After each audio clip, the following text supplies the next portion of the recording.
All right, I'd like to thank everyone for coming. My name is Jason Bain. I'm the Curator of Collections at the Historical Museum at Fort Missoula, and I'm here today to speak about our new exhibition, When the Mountains Roared, the Fire of 1910. So a brief overview of the Historical Museum. We were established as a permanent military post in 1877 in response to concerns from locals regarding nearby Native groups. The few highlights from our history: the 25th Infantry Black Bicycle Corps was stationed at Fort Missoula from 1888 to 1898. Of course, this was the military outfit that was responsible for testing the military feasibility of the bicycle. We were also the Northwest Regional Headquarters for the Civilian Conservation Corps, or CCC, from 1933 to 1941. From 1941 to 1944, Fort Missoula was transferred to the Department of Immigration and Naturalization for use as an alien detention center for Japanese, Italian, German, and Japanese Peruvian nationals during World War II from 1941 to 1944. And the fort saw its last service as a branch disciplinary barracks for the 9th Service Command for court-martialed U.S. military personnel from 1944 to 1946. Now, the Historical Museum was established in 1975 with a mission dedicated to increasing the knowledge and understanding of the history of the county and city of Missoula, the history of Fort Missoula and the military presence in the area, and the history of forest management and the wood products industry in western Montana. A little bit about me. Again, I'm the Curator of Collections. I was originally born in Bonners Ferry, Idaho, grew up in Montana. Graduated from the University of Montana with degrees in anthropology and history. I attended the George Washington University in Washington, D.C., where I received my degree in museology, or museum studies. I worked briefly at the National Gallery of Art before returning to Montana and to the Historical Museum in February of 2009 as the current curator. A little bit about what the Curator of Collections does. As I said, I've been the Curator of Collections from 2009 to the present. That means I'm responsible for a 29,000-piece three-dimensional object collection. There are 33 structures, 14 of which are historic, as well as the upkeep of a 32-acre historic site. Now, in the spring of this year, the museum completed the American Association of Museums, or AAM, national reaccreditation process. And currently I serve as the Montana State Representative to the Mountain Plains Museums Association. That's our regional museum association, also known as MPMA. The museum maintains a very active exhibition schedule, which consists of one permanent exhibit, one two-year rotating exhibition, one annual traveling exhibition, 3 to 4 temporary in-house exhibitions, as well as outside exhibition projects with cultural partners, including the University of Montana, the Missoula County Courthouse, the Missoula Public Library, and the Missoula International Airport. Now, in the spring of this year as well, the museum has completed our annual traveling exhibition, Let Wonderland Tell Its Story, William Henry Jackson's 1871 Yellowstone Albert types, and that is currently on display at the museum, as well as our two-year rotating exhibition, which we're here to talk about today, When the Mountains Roared, the Fire of 1910. Now, a brief overview of the exhibition. When the Mountains Roared opened March 28th, 2010, and will run through January 1st, 2012. Now, we set an attendance record for exhibit openings at the museum with approximately 400 plus visitors in about 3 hours. The exhibition is approximately 1,000 square feet. It features three-dimensional objects, original photographs, interactive computer stations, a recreated fire scene, and a scale model replica of the Northern Pacific Train Depot circa 1910. This project was undertaken through a cooperative agreement with the U.S. Forest Service Region 1, the Lolo National Forest, and in conjunction with more than 70 public and private partners and sponsors. When the Mountains Roared is the most technologically advanced and expensive exhibition that has really ever been undertaken by the Historical Museum at Fort Missoula. Now, as we began to prepare this exhibition, certain themes really jumped out at us. These included the big blow-up itself, the how, when, where, and why. Who were the participants? The fate of the refugees, methods and means of transportation and communication, the role of the media in the event, the aftermath of the disaster, and of course the way in which this disaster shaped the modern Forest Service and fire management policy over the course of the 20th century. From a more process-oriented standpoint, the museum also pursued several sub-themes which we felt were essential to the way in which we wanted to tell this story, and these included sensory immersion, technology, design aesthetics, and the variety of cooperative partnerships that we pursued to make this possible. Now, a brief historical overview of the fire itself. By August of 1910, there were approximately 3,000 separate fires burning in the Northwest.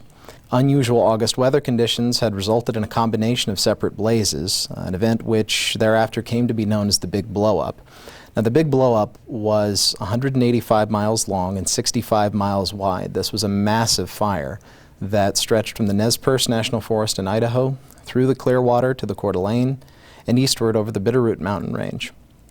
The Big Blow-Up consumed 3 million acres and approximately 85 lives, most of those within about a 72-hour period. Thousands of refugees fled the fires to cities like Missoula and Spokane, seeking sanctuary from the flames. Now, what caused the Big Blow-Up? The majority of the 3,000 separate fires that combined to form the Big Blow-Up were lightning caused. Additionally, unusually low precipitation and widespread drought fueled the spread of these flames. Additionally, sparks from coal-burning locomotives ignited slash piles near the tracks, and ranchers and homesteaders starting fires to clear land, improperly extinguished campfires, and deliberate arson were all cited as initial causes of these small fires. Furthermore, a lack of roads and trails resulted in restricted access to wilderness areas and thereby contributed to the spread of the fires. But the proximate cause of the Big Blow-Up occurred on August 20th, 1910, where temperatures dropped 19 degrees Fahrenheit in 10 minutes near Denver, Colorado, producing hurricane-force winds that whipped northward and enabled these separate fires to combine to produce the Big Blow-Up. Here we have a couple images, one setting back fires in the Bitterroot Mountains in 1910, and the other, as far as we're aware at the museum, is the only image of the 1910 fires where you can actually see flames. This was the 1910 fires at night. Now, the origins of the Forest Service. Well, the Forest Service is really essential to any recitation of the story of the fire of 1910. Prior to 1905, the management of the forest reserves had been conducted through the Department of the Interior and its General Land Office. However, by 1905, Chief Forester Gifford Pinchot had succeeded in transferring this role to the Department of Agriculture and to its newly created Forest Service. Now, the Forest Service was divided at that time into 6 districts, now termed regions, nationwide, with District 1, or the northern region, being headquartered in Missoula. Forest supervisors and deputies assumed management at the forest level, while field work was performed by rangers, forest guards, and smoke chasers, and very importantly, few of whom had any previous firefighting experience. Now, for District 1, William B. Greeley served as district forester, while his deputy was Ferdinand Augustus, or F.A. Silcox. Axe, bucket, and shovel. Well, District 1 was approximately 40 million acres in 1910, and each district ranger was responsible for 250,000 to 400,000 acres. Now, most of this terrain was unmapped. There were few accessible roads and trails, and travel was primarily conducted by foot or on horseback. Communication was primarily by wire or telephone from fixed locations, and this meant that the sighting of fires was typically left to intermittent patrols by individual rangers. Now, these rangers were expected to be self-sustained. They furnished their own horses and equipment to combat the fires, and yet most of these firefighters, or most firefighters of the era, were too poorly equipped, experienced, and supported to manage a catastrophe like the Big Blow-Up. I have a few images here, one of resupply of firefighters at 9 Mile, as well as sighting fires. Now, bringing in the troops. Well, the military played a significant role in the story of the fire of 1910. 33 companies of infantry were involved in the firefighting efforts that year. This comprised approximately 5% of the U.S. Army's effective fighting force of 81,250 officers and men. Regular detachments of the 14th Infantry, In addition to others stationed at Fort Harrison and Fort Missoula were called upon for duty. But the majority of the soldiers engaged were the black troops of the 25th Infantry, formerly stationed at Fort Missoula. These soldiers were instrumental in organizing the evacuation of towns under threat from the big blow-up, like Avery, Idaho. Here we have images of Ranger Debit with the 25th Infantry and an image of a black soldiers camp after the fire in 1910. Temporaries. By July 15th, the labor demands for combating the fire of 1910 had become greater than either the Forest Service or the military could supply. As a result, the Forest Service hired approximately 3,000 temporaries from employment agencies in cities like Spokane, Missoula, and Butte. In fact, the labor shortage grew so acute that convicts and the homeless were rounded up on the streets, and local saloons were raided for drunkards to man the fires. Not surprisingly, many temporary firefighters were unreliable, and they constituted an ineffective firefighting force.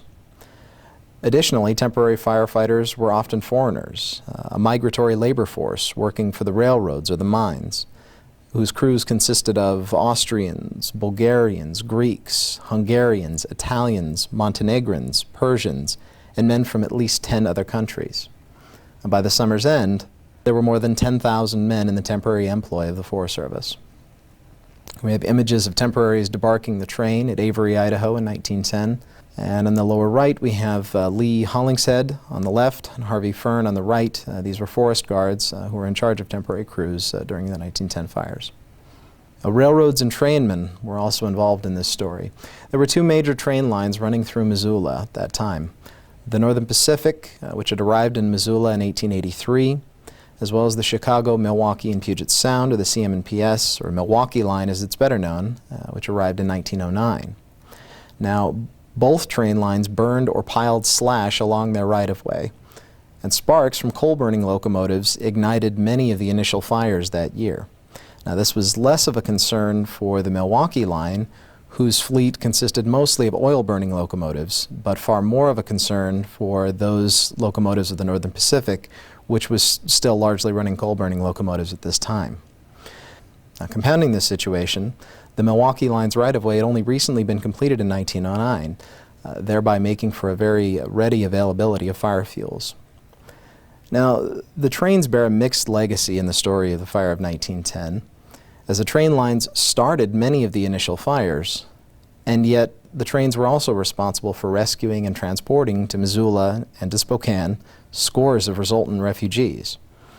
Furthermore, cooperative agreements between the railroads and the Forest Service resulted in a rather large labor pool that was available for firefighting efforts. Here we see an image of the Great Loop through the Bitterroot Mountains in Idaho, as well as an image of temporary firefighters debarking the train at Avery, Idaho. Logging and lumbermen.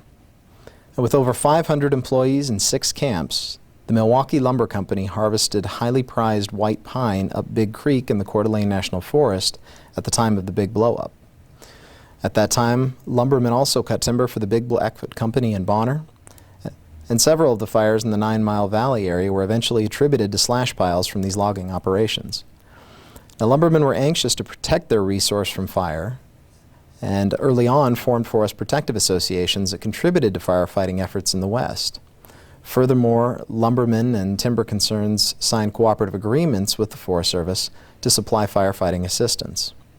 Additionally, private mill owners furnished men for the fire lines. There's a very good image, vintage photograph of a logging train at Milltown, circa 1910. Now, miners, prospectors, and homesteaders.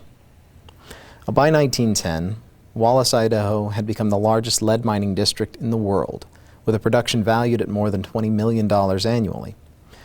Numerous communities like Avery, Saltese, and DeBorgia were sustained by mines bearing names like Terrible Liz, Paragon, Morning Snowstorm, and Lucky Friday.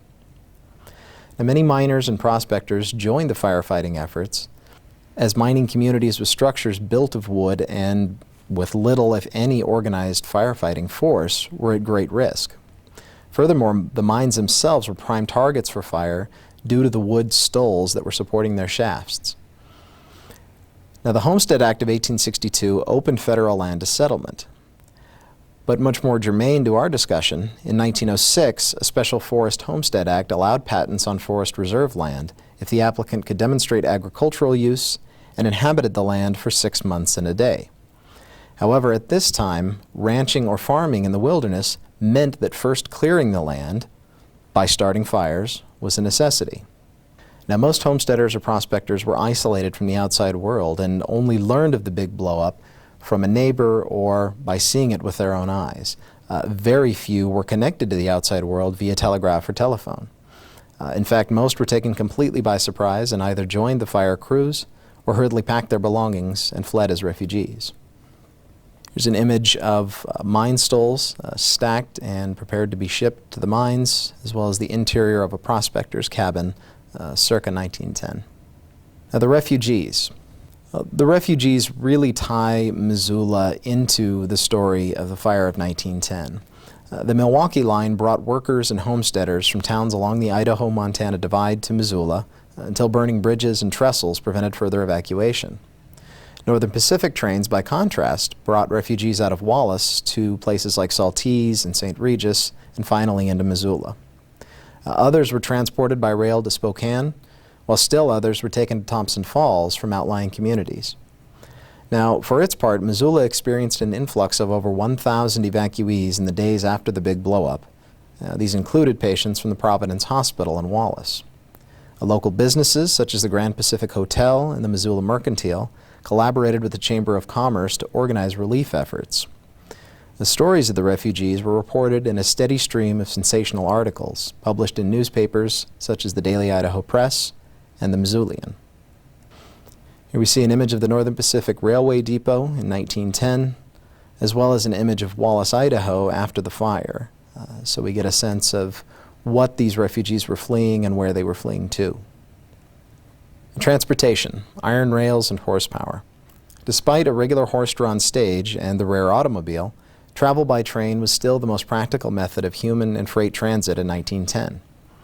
The Northern Pacific and the Milwaukee line transported firefighters to threatened points, and they also permitted patrol by a ranger via a speeder car. Most fires, however, were nowhere near the railroad lines, and so firefighters were transported by rail to a point along the line nearest the fire. The men could then expect to hike in the remaining distance. Supplies were transported to fires and ranger stations via pack train, consisting of 7 animals with 1 man designated to handle the string. The early Forest Service was without a reliable source of horse flesh until the establishment of the remount station at 9 Mile in the 1930s. Animals were thus in chronic shortage during the fire of 1910. The most common method of transportation during the fires, however, was still on foot.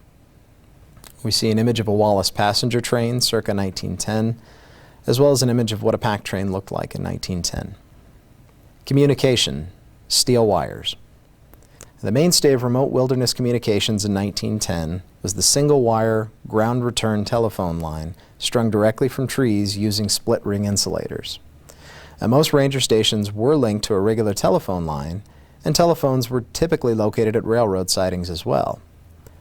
This was an ineffective method, however, due to widely separated fire camps that were unconnected by telephone or telegraph line. Additionally, there were few reliable lines available as a result of a lack of roads and trails to transport line into the backcountry and the hazards inherent to the maintenance of those lines. A telegraph was a far more common form of communication regarding the fires in populated areas in 1910. In fact, the telegraph station was a source for information for most citizens in the form of press bulletins regarding the progress of the fires and the fate of loved ones up and down the rail lines. Horse or foot messengers were more commonly utilized between fire camps and towns and ranger stations where no telephone or telegraph line was available. Here we see an image of the ranger station near Haugen, as well as a shot of De Borgia before the fire, and you can see the telegraph lines visible in the foreground. Spreading terror, fire in the media. Now, newspapers were the primary means by which people received their information about the fire. Most towns had at least one local paper, while the larger communities of Wallace, Missoula, Spokane, and Seattle boasted of at least 2. Now, headlines were often sensational, inaccurate, and deliberately lurid in order to boost sales. This greatly increased confusion and misinformation at the time, as the reported number of dead and injured far exceeded actual figures. Furthermore, a nationwide debate was sparked regarding national fire policy by articles such as Collier's Magazine's Idaho's 30 Days War. The early Forest Service used the national dialogue to justify the need for more men, better trails, and more effective methods of communication in the national forests in the years following the fire of 1910. Here we see the front page of the Seattle Post-Intelligencer, Monday, August 22, 1910, and of course the lurid banner headline, "Forest Flames Wreak Havoc. $1 million is lost at Wallace and 25 dead." Very typical of the media coverage of the event at the time. The aftermath. In the immediate aftermath, the Forest Service counted 85 dead, although more recently that figure has been adjusted, and 90 men and 1 woman have now been confirmed as killed during the big blow-up. Undoubtedly, there were homesteaders, prospectors, and others who never made it into an official tally. In 1933, the Forest Service acknowledged the sacrifices of some 57 firefighters who died during the Great Fire by interring their remains at the St. Mary's Cemetery. The site became a National Historic Landmark in 1984. Forest supervisors faced significant challenges in the wake of the disaster as they attempted to sort out the process of identifying and properly compensating the families of deceased firefighters, a task that was frequently complicated by the fact that many of these men possessed no paperwork or no documentation to either confirm or establish their identity. Furthermore, the task was given to Lolo National Forest Supervisor Ellers Koch to create a photographic record of the disaster, along with Ranger Joe Halm, Assistant Ranger William Morris, and renowned Missoula photographer R.H. McKay. Additionally, although timber salvage operations were undertaken almost immediately, only a very small percentage of the valuable stands of white pine, cedar, and ponderosa were actually recovered. It is estimated that 3 million acres of standing timber burned during 1910, or approximately 5 billion board feet of merchantable timber was lost. Here we see the ruins of a Wallace home after the fire. A man lost his life in this home attempting to rescue his pet parrot and still make the last rescue train out of Wallace. In the lower right-hand corner, we see Ranger Joe B. Halm near the mouth of Champion Creek in 1910, out photographing and documenting the aftermath of the disaster. The shaping of a modern Forest Service. Criticized for not extinguishing the fires quickly enough, the Forest Service took on a new mission of total fire suppression following the 1910 fires. Now, this policy was no better epitomized than via the Smokey Bear campaign. Only you can prevent forest fires.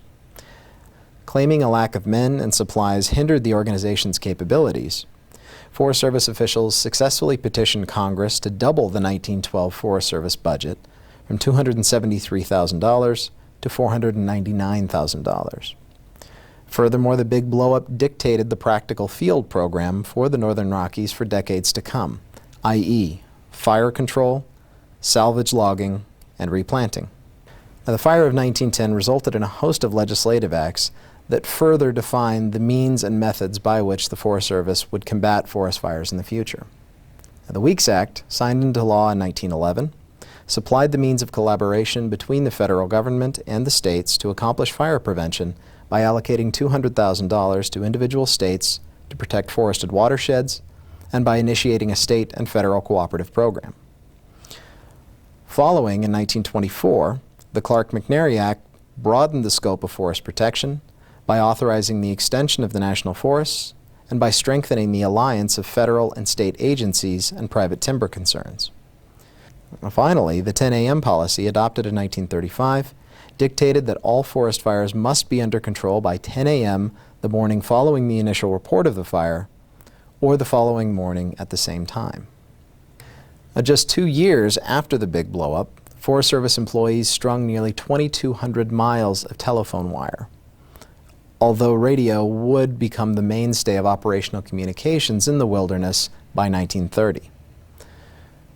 Now, miles of new roads and trails were also constructed to improve the transportation of men and equipment to threatened points. Lookout towers, which were already in existence before the fire of 1910, were increased in number. By 1938, the Forest Service had even purchased its first plane, so that by 1940, the first smoke jumper units had been established at Winthrop, Washington, and Seeley Lake, Montana. Here we see a smoke jumper, as well as Forest Service employees stringing telephone lines in the wilderness. These were the effects on the Forest Service of the fire of 1910. Now, from the museum standpoint, in telling the story of the fire of 1910, there were certain sub-themes that we felt were essential to communicating this story and the messages that are inherent to it. The educational philosophy of this exhibition was to enhance the learning process by engaging visitors via full sensory stimulation. In other words, the more senses of the visitor that can be stimulated, the more the visitor will be engaged. And the more engaged the visitor is, the more likely the visitor is to learn. Now, this was accomplished in several ways. First of all, we installed 4 multi-optic firelight fixtures which produce a realistic flame effect. That flame effect is then projected on a painted theater scrim to reproduce the blaze in a recreated fire camp scene. Now, the exhibition also includes pre-recorded audio tracks that simulate the sounds of approaching trains in the scale model replica of the Northern Pacific Depot circa 1910, as well as enhancing the fire noise in the fire camp scene with real audio of an actual crown fire. Furthermore, scent dispensers contribute to the realism of the exhibition experience via the dispersal of a non-toxic, hypoallergenic wood smoke scent. And finally, an interactive computer touchscreen encourages tactile engagement with a variety of media otherwise unincorporated into the exhibition, i.e. photographs, music, oral histories, maps, and original correspondence. Technology. A primary objective of the exhibition was to incorporate new technologies in order to improve the delivery of the educational message and to broaden engagement across the age spectrum amongst our visitors. Therefore, the exhibition incorporates the latest in interactive touchscreen technology to provide access to a variety of media at your fingertips. Furthermore, an interactive computer fire game, Living with Fire, permits visitors to test and to cement the knowledge gained through exhibit participation by evaluating varying forest management strategies in a simulated environment. And here we see visitors working with both the interactive touchscreen as well as the computer fire management game. Aesthetics. Well, a principal design feature of the exhibition was to maintain a consistent, professional museum aesthetic while incorporating more creative forms of media to enhance that aesthetic.